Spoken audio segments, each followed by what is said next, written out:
Welcome to the Saturday Cadence Podcast.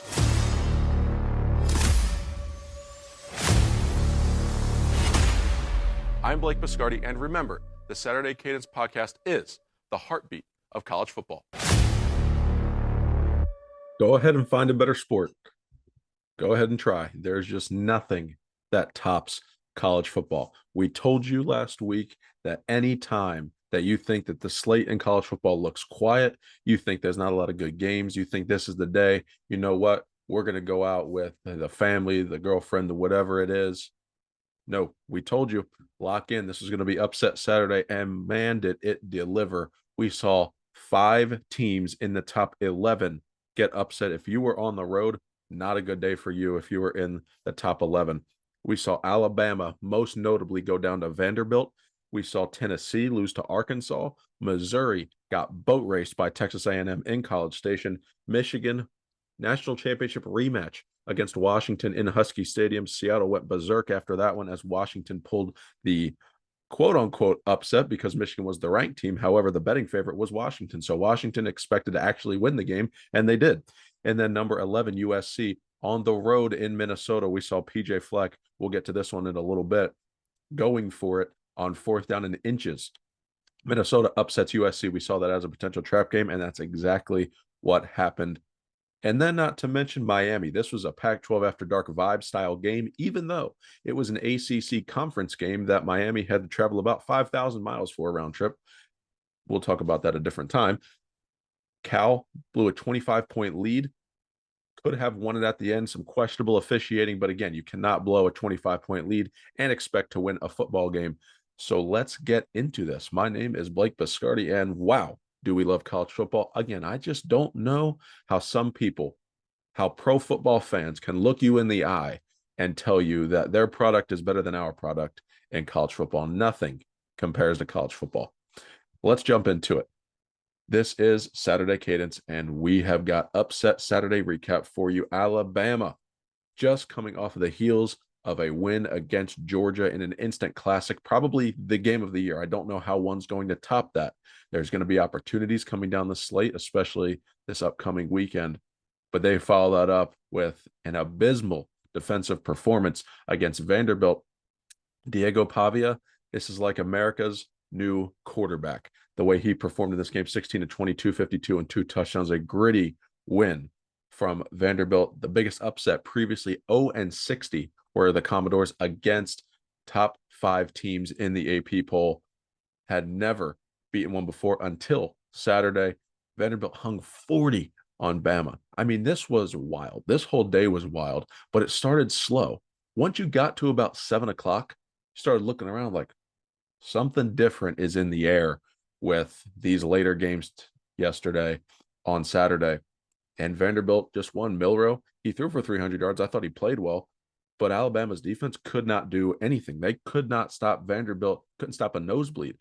And now this is becoming a question here for Kalen DeBoer and this Alabama staff, because you remember that Georgia game, Alabama was up 28-0. This wasn't a back and forth game as far as scoring was. It was just runs of touchdowns for both teams in this game. So Alabama has given up 100 points basically in the last 6 quarters of football. They've given up 70 in the last 2 quarters of football, 6 quarters of football. So not something you want to see from the Tide, especially with the date they have coming up in Neyland Stadium in just a couple of weeks. That 3rd Saturday in October is always one that you want to watch.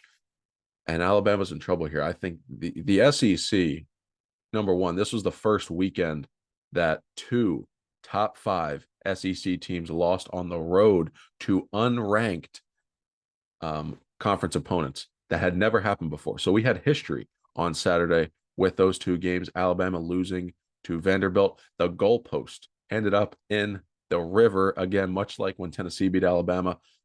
They walked about 54 minutes up to Broadway, tossed them off under the bridge into the water, the students and the fans did.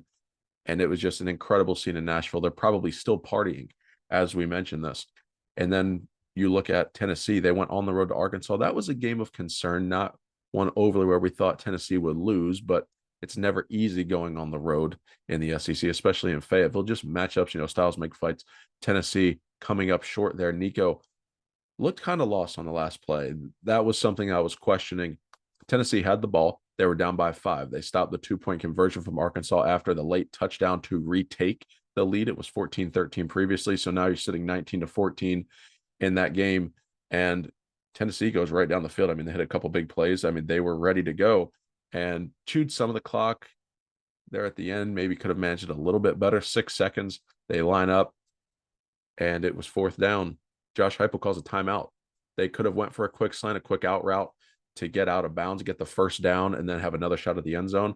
Josh Heupel elected to call a timeout there at the end, and Tennessee came out, and that was going to most likely be the final play of the game anyway, especially with no timeouts remaining. And it was just disaster. Nico, he ran around, rolled to his right, and time was winding down. 2 seconds, 1 second. He tucks it and runs. He had no shot at the end zone after that point because you can't throw it forward from beyond the line of scrimmage. He runs out of bounds. Out of a timeout, so not something you want to see from Tennessee there in that spot. And Nico, again, this was his worst game. Did not have a touchdown, didn't have an interception either. 17-29, $158. Tennessee's offense struggled. They were out of sync all night. Not something you typically see from a Josh Heupel team. Probably their worst offensive output in the last 2 years if you're Tennessee. And it was shocking. I mean, Tennessee's defense is very good, but the offense did not help them out. And then we saw how that game ended, just very questionably. There are a lot to really take away from this slate. It's tough to go on the road. That needs to be the biggest takeaway. It is tough to go on the road. And in this new era, this new transfer portal era, this NIL era, it's not the same where there's a big talent gap between the top teams. We see that there's not as big a disparity between the top teams as there once was now. And I say this now because there's big games coming up for these two teams. I'm not confident ranking the top 10 teams. I don't think there are 10 teams who are deserving the quote unquote, hey, I'm a top 10 team. I think the only sure thing you have in college football right now are your top 2 teams. And I think this is the correct order to say them. Texas number 1, Ohio State number 2. After that, fill in the blank. Those of you not watching live, my hands are just in the air kind of with a shrug. There's just not a clear way to rank the top 10 teams right now, especially with the teams that lost. You would think Alabama, Tennessee both losing to unranked teams. Alabama has that Georgia win in its pocket. Oklahoma was defeated by Tennessee, so okay, that's a good enough win. Those teams should fall out of the top 10, but given the chaos we saw, they honestly may not. And don't be surprised. It's going to be extremely toxic listening to that reaction when the rankings come out. And the show is being recorded ahead of that. It really, really difficult here for SEC football fans yesterday, and then for other fans around the country when the SEC has those teams still ranked in the top 10. I'm just letting you know it's going to be toxic. So another game I want to talk about here as we just continue to climb down the slate. I want to look at Michigan and Washington. Now, in this game, it was interesting. Washington was favored, even though they're unranked. Michigan coming in the 10th team in the country. They have the big win over USC. They have not looked good offensively. They cannot throw the football. That's something that they've struggled with mightily this year. So Alex Orji comes in. Michigan finds themselves down 14-0 very quickly. I mean, very quickly they were down. And Sherrone Moore had to make a quarterback change. So we saw Jack Tuttle come in. Now, for perspective, Jack Tuttle and Chris Olave played on the same high school team. Well, Chris Olave has been in the NFL for a couple of years now. Jack Tuttle and Michigan's offense looked pretty good with him. They looked better. He's the best forward passing quarterback that they have. And I know that seems like an archaic way to describe a quarterback, but if you're Michigan, you really struggled throwing the football this year. So Jack Tuttle came in and he did well, I thought. He had the turnovers late, which, again, that cost you, but first time playing this season, you're on the road, tough environment to come into. Donovan Edwards got going. That was something that Michigan fans wanted to see. He's been very, very quiet this year and been overshadowed by Khalil Mullings. But Edwards on the day had 14 carries, 95 yards, and that touchdown on that big run there to answer once they got down 14-0. But Tuttle threw for 98 yards. That's the thing, is he's the best forward passing threat, but he didn't really do much to wow you. However, clearly the top option at quarterback if you want to throw the football for Michigan. So maybe we see Sherrone Moore go to 2 quarterbacks, moving forward. Maybe Tuttle gets the nod, or they just go right back to orgy and they just say, you know what, we're going to basically be Army or Navy and run the football on you all year. So we'll see what happens there with Michigan, but that is now their second loss. They lost to Texas earlier in the season, week 2, now taking a loss to Washington. This schedule for Michigan is pretty tough. It does not get easier for the Wolverines. They still have a date with Oregon at home. They have to play Michigan State in a rivalry game, Illinois and Indiana on the schedule. Northwestern seems to be the only sure victory ahead, even though I'm not saying I think Michigan's going to lose 6 games. That's not what I'm saying. I just said that it's going to be difficult for them. It does not get easier now that they did not get a win in Husky Stadium. And of course, that date with the Ohio State Buckeyes in Columbus on November 30th coming up for Michigan. But Washington favored in this game. We said it on the Thursday show, Grant and I. This seemed like a situation where somebody knew something that we did not about this line. I expected Michigan to be favored, and I would have thought they would have won the game.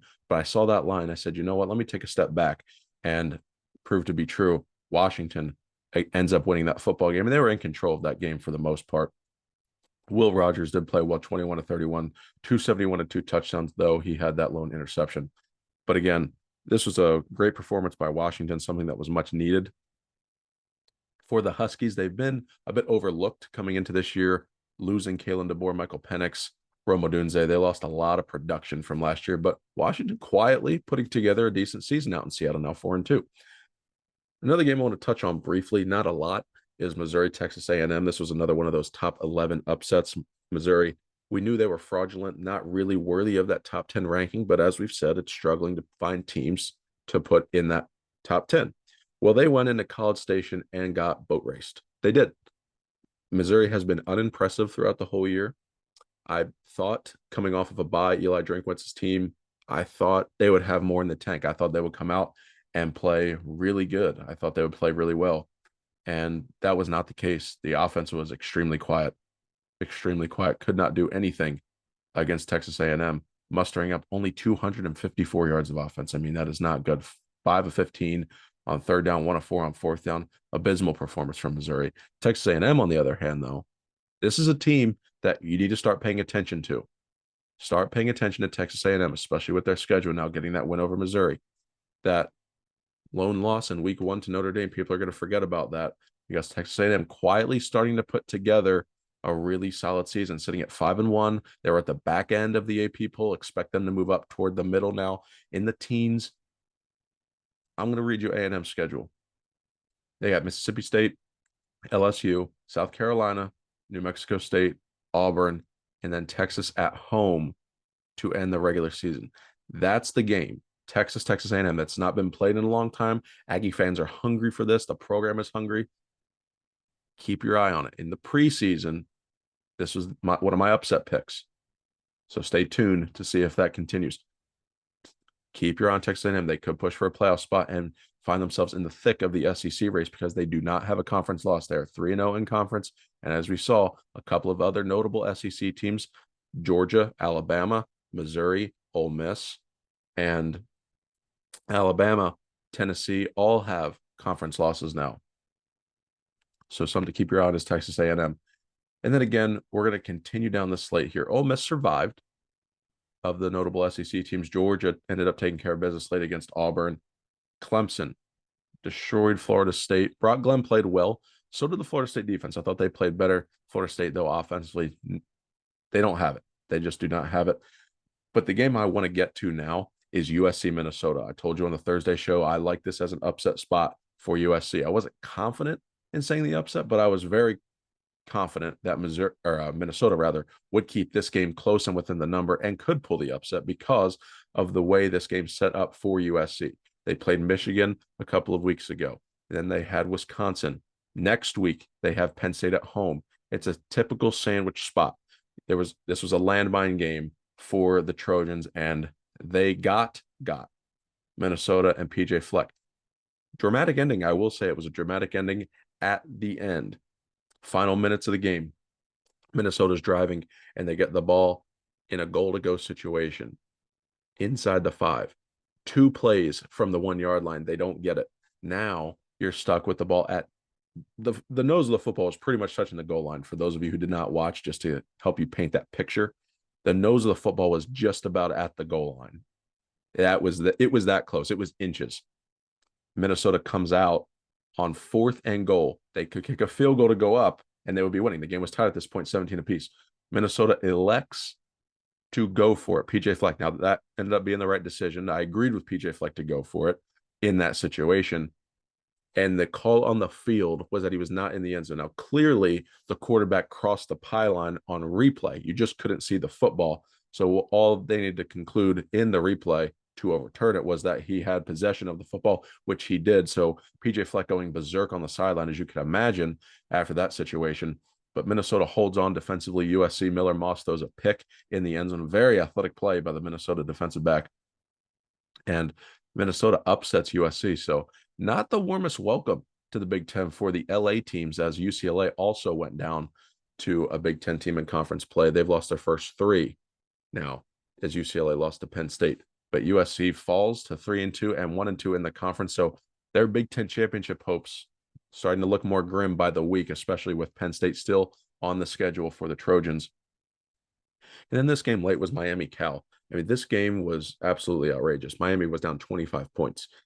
To think about this, there was some questionable officiating at the end. We don't need to talk about that because there's nothing we can do about it. It's been bad across college football, but Miami has found a way to win 2 games in a row now against Virginia Tech and Cal. So showing vulnerabilities are the Hurricanes, but they do move to 6-0. They are bowl eligible. The ACC's main hope to get to the playoff, Clemson now starting to trend toward the playoff. They may find themselves in the top 10 this week too. Cam Ward, decent game here. He was 35 of 53, so not the completion percentage that you'd want to see. But he did throw for 437 and 2 touchdowns. Again, they were down most of the night. You got to throw the football. You can't run the football when you're down by 3 or 4 scores. So Miami completes the comeback. They win the game in the final minutes. Cal blew that lead. Phenomenal scene with College Game Day in Berkeley. Some debating that the officials took this game away from Cal and ruined that special day. Again, I mean, this is college football. And this is now 2 weeks in a row. You can start your conspiracy theories. We're not going to entertain that much on the show, besides saying there is an officiating problem in college football and it needs to be fixed. But if you were up 25 points, I'm not the most sympathetic toward hearing, well, the officials cost us this play on the last thing because this was targeting or this should have been an ineligible receiver downfield. Okay, sure. But you were up by 25 points midway through the third quarter. You can't blow that lead in the final 20-ish minutes. You just cannot do it. So as much as Cal fans, I hear you, part of me doesn't because of the fact of the size lead you had going into the final frame there. Miami scored 21 in the final frame there to end the game. Elsewhere across the country, though, lots of upsets happening. Ohio State played Iowa and Oregon played Michigan State. These were 2 games. These 2 teams play each other next week, Ohio State and Oregon in Eugene. College Game Day will be in town, one of the games of the year for college football. Oregon took care of business against Michigan State. They played well. There was a late cover, which was good for my pick, 6-1. Very good to be back on the plus side of things. Oregon took care of business. They looked good. Identical stats just about to the Ohio State-Michigan State game. So if you wanted to compare to see, how did these teams look against a common opponent? Didn't really learn much because they're about the same. So we'll see next week in Eugene how the Buckeyes and Ducks look head-to-head. But then Ohio State also took care of business against Iowa. However, it was a slow start for the Buckeyes. It really was. 7-0 at the half, 2 turnovers for Ohio State. Not the cleanest half of football, but this is how good this Ohio State team is. They came out in the third quarter, went right down the field, scored a touchdown. Emeka Egbuka had a huge day, 3 touchdowns, the hat trick, almost 100 yards on the day. Jeremiah Smith, though, continued to dazzle. Another one-handed catch in the end zone. You'll see that highlight reel on our social media accounts if you want to go reference it. True freshman just makes plays every single week. An incredible athlete. Will Howard, much more precise in the second half. He was also involved in the running game a lot. He had 10 quarterback carries on the day. Some of those designed and others he just extended plays or opted on an RPO to keep it. But Will Howard, very involved. Travion Henderson, Quinshon Judkins also played well. But the story for Ohio State was the defense. They were facing Caleb Johnson. I was running back, averaging over 170 yards a game. The Buckeyes held him in check, only 86 yards. And the bulk of those yards actually came on a garbage time drive against the second team defense. Now, not to diminish anything from Caleb Johnson's a phenomenal player, but the starting Ohio State defense really held him in check and kept him out of the end zone until the second team defense allowed him to find it. there, and then also forced 3 turnovers, 1 interception, and 2 forced fumbles. Jack Sawyer and that defensive line feasted in the second half, making a lot of plays. So a good win for Ohio State, covering 35-7, beating Iowa, setting up a date which should be a top 3, maybe 4 matchup against the Oregon Ducks on Saturday. That game televised on NBC at 7:30, going to be a good one. Lots of football ahead this Saturday. Our Thursday show, you won't want to miss it. We are going to be loaded, jam-packed, lots of great games. We've got Red River, you got Penn State traveling across the country to USC, Ohio State traveling across the country to Oregon, and then you also have LSU and Ole Miss. A stat I want you to keep in mind: Big Ten teams so far traveling 2 or more time zones are 1-7 on the year. Now, neither of those teams traveling so far have been Ohio State or Penn State. So we'll see. But just something that you want to keep in mind as the Big Ten Conference now stretches from fully coast to coast and has a team in every time zone. So this was our recap episode for week 6. Outrageous football. College football always delivers. But before I close the show, there's one other game, particularly player, I want to mention, and that is Ashton Jeanty. If you guys have not been watching this young man, you need to turn your eyes to Boise State. He has already eclipsed the 1,000-yard mark on the season. He hasn't even carried the ball 100 times yet. Just so you can put that in your head, if you're not wanting to do the math, he's averaging over 10 yards a carry this season. He had 13 carries for 186 yards and 3 touchdowns on the day as Boise ran over Utah State 62-30. Ashton Jeanty is averaging 14 yards a carry in the game yesterday. He's averaging 10.9, so 11 yards a carry so far in 2024. He is an incredible player. Should be the Heisman frontrunner alongside Travis Hunter. And I think there's going to be Jalen Milroe in there, then a big drop-off. Maybe Cam Ward slides up there. But Ashton Jeanty, start watching Boise State and film on him. They played a little bit earlier yesterday. I know they're on the West Coast time zones we were just talking about. You don't get to see on national TV as much. Start paying attention to Ashton Jeanty from Boise State. This player is phenomenal. He's playing himself into being a first-round pick. Really, really good football. His vision, speed, awareness, also his power. You don't really see this combination in a running back that often. Ashton Jeanty, a phenomenal talent for Boise State. Really coming on strong this year. Already found the end zone 16 times through 5 games for Boise State. All of last season, he had 14 touchdowns. So Jeanty really, really showing off for Boise State. So continue to keep your eyes on him. But again, as I mentioned, phenomenal weekend of college football. It was awesome. You had games from noon until 2:30 in the morning when Cal-Miami ended. So this week, stay tuned to us. We got lots of coverage coming for you. Really good games coming up on the slate. Appreciate you listening to today's episode. Make sure you like and subscribe to our channel. Leave us a review because it really helps out our show. And check us out on social media, as I mentioned earlier, at Saturday Cadence for more content throughout the week.